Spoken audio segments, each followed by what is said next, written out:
Hi, thanks for joining me. My name's Tony. These videos I'm going to take you through how to make your own sand for moulds for a foundry. The following videos I'll actually show you how to make a foundry and the burners, all the processes that I've gone through in the last couple of months to get to the point where I can turn things like that into, whoop, up the right way, yep, things like that. And out of old bits of brass into beautiful crafted shiny metal things.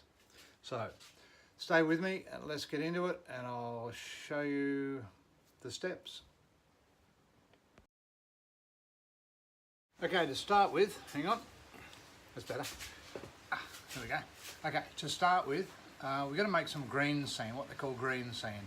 And basically it's kitty litter and the finest sand you can find. So silica type sand is the best that I've found because it's really fine. And kitty litter, you need the good stuff. So if you can get this stuff's granule form, right, and what we're going to do is we're going to stick it in a blender and we're going to grind it down. This is fragrance-free, natural, odorless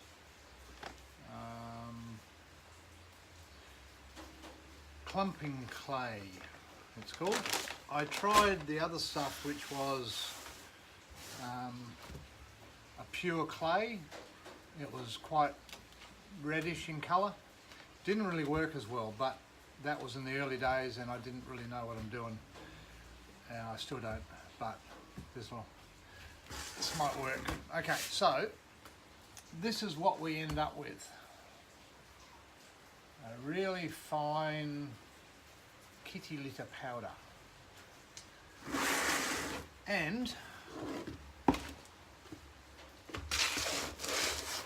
some sand. Now I've already sieved this and it's wet. A friend of mine dropped this around today and I'll show you what I used. So this I got from the $2 shop. Cost me $2. Turned out that it actually fits on top of my container beautifully. And yeah, that's right. This stuff's already actually made up. And you can just push it through the sieve. It's quite quick.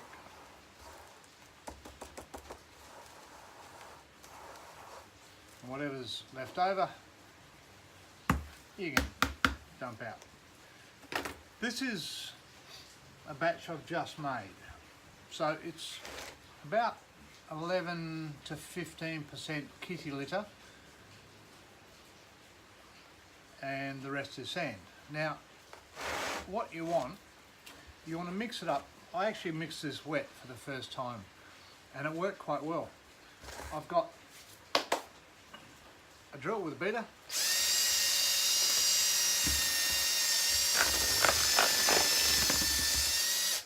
And that mixes it up really well. But what you want to do is you want to get it so when you compress it, it clumps. So if I pick it up, it'll hold together, and when it breaks, it pretty much breaks cleanly. Okay, this will work, but it's probably needs a little bit more kitty litter in it. I think it's just one of those suck it and sees. So it should hold together, and when it breaks cleanly. So between, and I don't know the exact ingredients, but around about 11% kitty litter to sand. Like I said, I mix this up tonight wet. Normally I start dry and I get a squirt bottle and I add a little bit of water, mix it all up, add a little bit of water and keep doing that until I get the right consistency. I'll show you some that I've been using.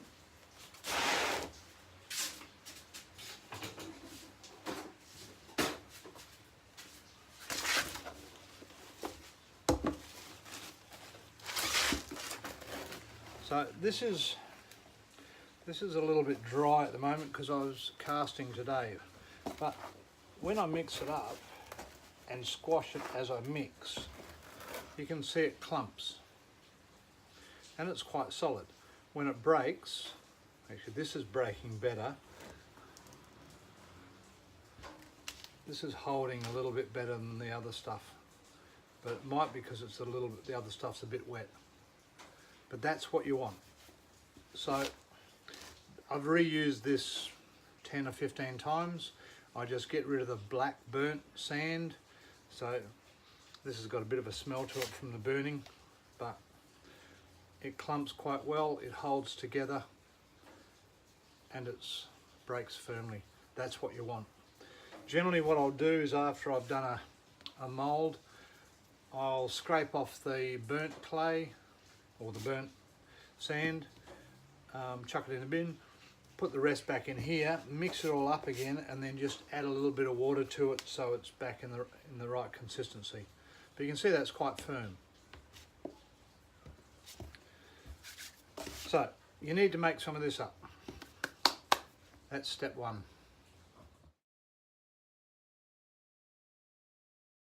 Step two is you need to make up a box, a frame that pulls apart so you can pack your sand in there, put your mould in, put it together, pack your sand in there, pull it apart. I actually didn't use this one yet. Pull it apart, take your mould out, put it back together, heat up your metal, pour it in, done. This is the one that I've been using and I found it works a treat. So it's a two-part and I mark it top, bottom, cut off that corner so I've got an arrow there so I know that I'm always there. I have done it once where I tipped it upside down before I marked it. It wasn't pleasant, the mould came out terribly. Okay, these are just added features for lining up. So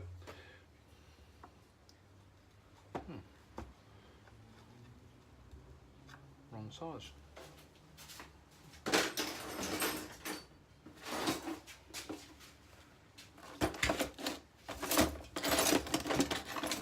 These are the ones I normally use. It's just a bit of steel, pop them in there, holds it in position. We'll get to that in a minute.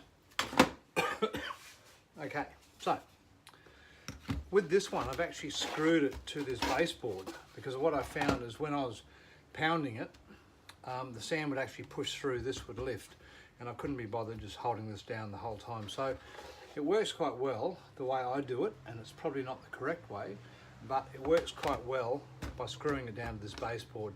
The sand doesn't move once it's in here. So I'm actually going to use this new sand and show you. So I'm just going to pack it in. I'd like to test it out.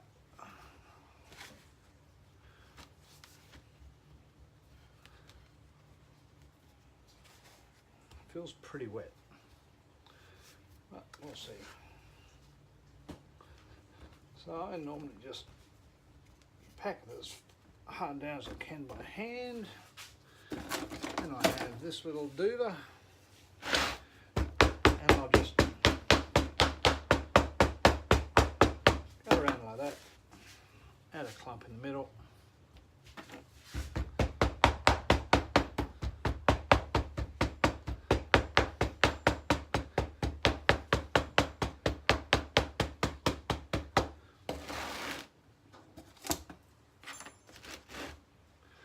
Then I've got a hammer and I've just flattened the end off, and I'll just go around. These corners especially will always drop.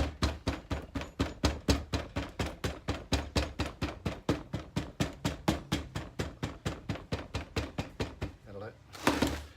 I'm not that fussy. And then what you do is just scrape. See, that corner's not right.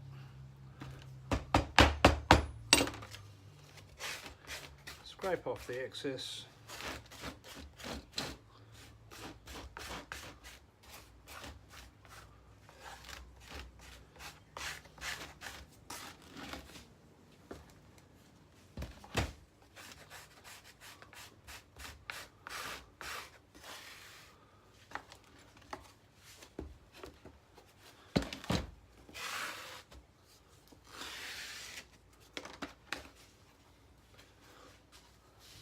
Okay, so that's your base, ready to go. Now, I'm not going to go into in depth. I'm going to find something that I can show you. Be back in a minute.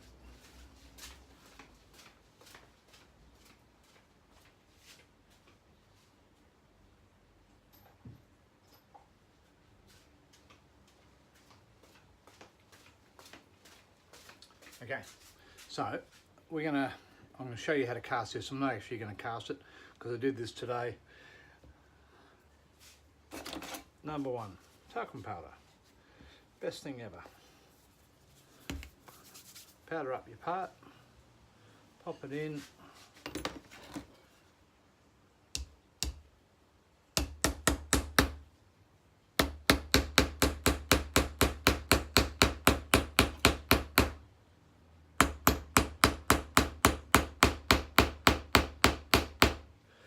I like to get it quite often, and this sand isn't doing it, which is awesome. But quite often I get it about halfway. It's not overly crucial. And then we talcum powder it. Find a very light brush.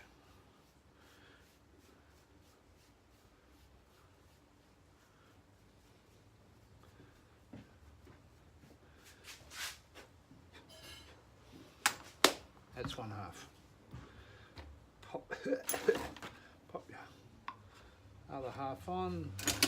Find your right locating bolts. Pop that in. Now we need a vent. Now I was using a tube, but I found it was actually too big for this small amount. And a solid rod is better because it doesn't actually keep sand inside. So the last thing I want to do is pull that out and have that drop on your job. So I found using solids and just, I don't know what that was. So with this, and as far as placement goes, it's really just a matter of experimenting, but I'm just going to place that one there and that one there. Now you can sieve on top, and these not being hollow, which means that you're not filling in with sand either. I don't really think it's necessary to sieve, and I'm lazy.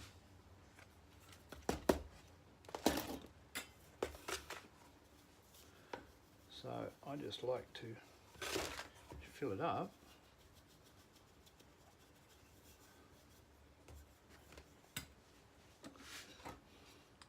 Very carefully, especially over the part. Just start packing it down.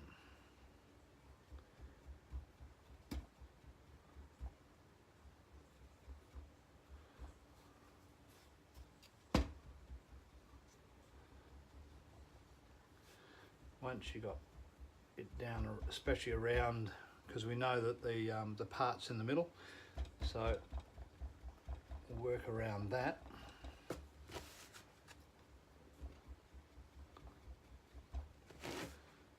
I'll finish this and come back. I'm back. I came back because I forgot. This is one of the things I've found is that I use these clips just to clamp the box down, the same as the bottom. It just holds this frame from lifting up as I'm pounding. So this won't take long to do to finish off.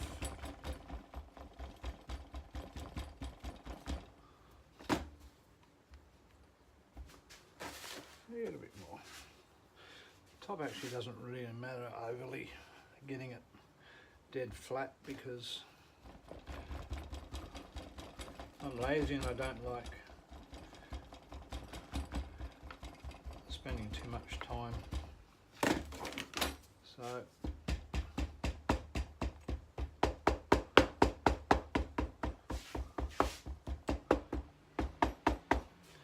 as long as the base is pounded and isn't going to move, that's really all that matters.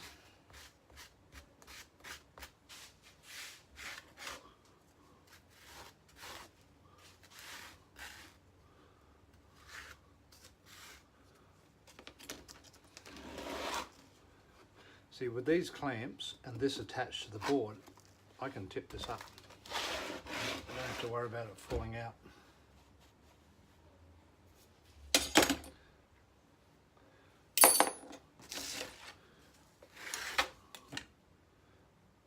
my pour hole. These are only small jobs, so I'm not overly concerned about the details, but tip it upside down and the excess out.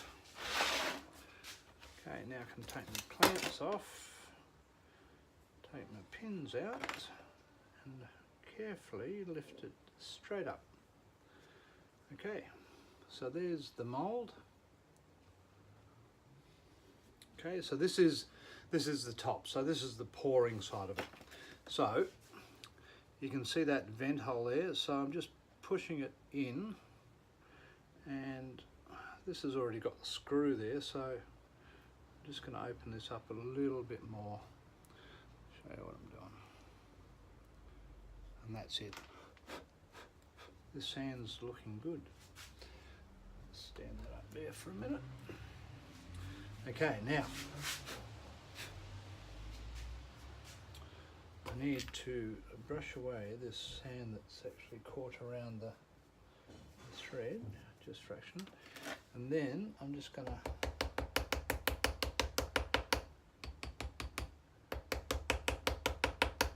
this is the crucial bit, getting these moulds out very carefully. Beautiful. Because the better this mould is and the cleaner, the less work you've got to do in the end. So that's the other side of it. And we simply, this is why I marked the top. Now I put my locating lugs back in, my pins, because you need this to go down. You don't want to put it down on top. That's it. They're in. Now I clamp these again. Voila. So pouring hole, vent hole. Basically, in the next video I'll melt these down, show you my setup as far as the furnace goes, and we'll maybe not do this one but do another one. Actually I might even do this, seeing how it's come up so well, I might even do this one tonight. So that's the basic step to start. Then it's a matter of making your own foundry, furnace, and melting your brass or your aluminium or whatever, pouring it into here, wait until it cools, pull it out, and then it's all clean up. So we go from that to that with actually not too much effort, I've got to say. Now I've done a few of these.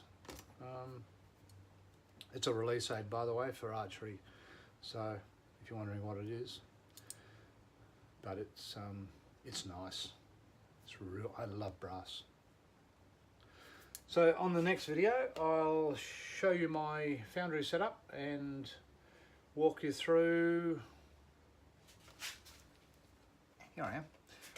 I'll walk you through how I made the foundries and how I set up my gas. I actually started with coal initially, but one, it's more expensive and it's dirty.